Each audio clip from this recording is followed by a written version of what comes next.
ভাগবত গীতার সম্পর্কে আমরা জানি একটুখানি। ভাগবত গীতা যেহেতু আমাদেরকে পড়তে হচ্ছে, আমরা জানছি, তাহলে আমরা ভাগবত গীতার কিছু কিছু জিনিসপত্র, ইনফরমেটিভ পার্ট আমরা জেনে নিই। ভগবত গীতা, ওপরে হেডলাইন দাও, হেডিং দিয়ে নিচে লেখো চ্যাপ্টার কটা আছে ভাগবত গীতার। আচ্ছা, 18খানা, হাইফেন দিয়ে 18টি লিখে দাও।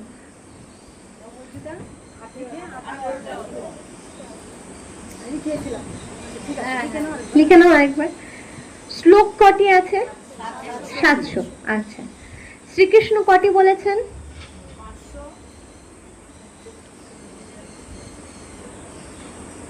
574।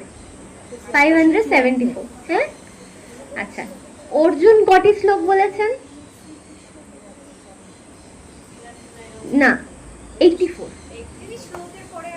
হ্যাঁ, শ্লোকের পরে শ্লোক হচ্ছে গিয়ে 700, ঠিক আছে। শ্রীকৃষ্ণ বলেছেন 574, 574 খানা শ্লোক বলেছেন। অর্জুন বলেছে 84। 84। সঞ্জয় শ্লোক বলেছেন কটা?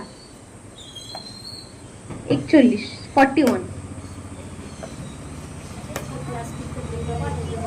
41। আর ধৃতরাষ্ট্র কটি শ্লোক বলেছেন?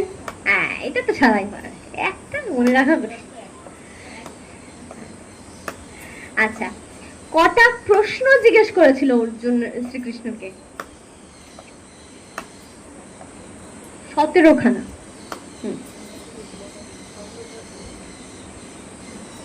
ঠিক আছে, এই জিনিসগুলো একটু জানা দরকার, আমি এটা বলে রাখি।